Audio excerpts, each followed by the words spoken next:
ఆలుమగల మధ్యనాధిపత్యపు పోరు, ఆలుమగల మధ్యనాధిపత్యపు పోరు, కలకాల నిలయాలు కాపురాలు. ఆలుమగల మధ్యనాధిపత్యపు పోరు, కలకాల నిలయాలు కాపురాలు. బంధాలు పదిలమై 10 కాలములు నిల్చు, మృదువుగా పోషించ మెడుకువగను. కొరతలల్లయు తీర్ప గొప్ప సాధనముగా, కొరతలల్లయు తీర్ప గొప్ప సాధనముగా భావించు భర్తను భార్య ఎప్పుడు. ఒకరికొకరు చెందియుండగా ప్రేమను సాధ్యమై నిలచును సహచరుండు. ఒకరికొకరు చెందియుండగా ప్రేమను సాధ్యమై నిలచును సహచరుండు.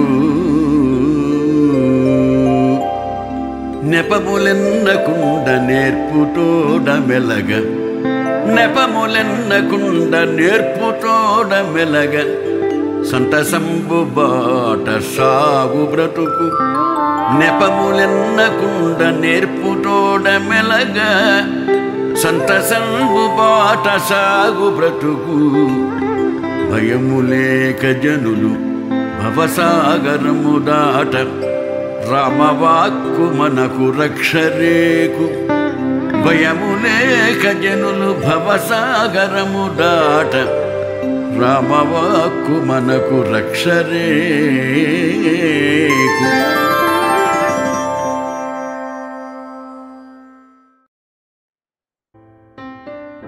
ఓం శ్రీ గురుభ్యో నమః.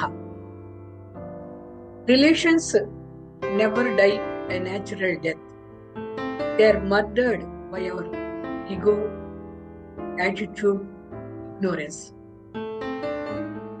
భగవంతుడు భక్తుడికి మధ్య కానీ, భార్యాభర్తల మధ్య కానీ అపార్థాలు ఎందుకు వస్తాయంటే ఒకరిని ఒకరు అర్థం చేసుకోవాలని ప్రయత్నించటం వల్ల.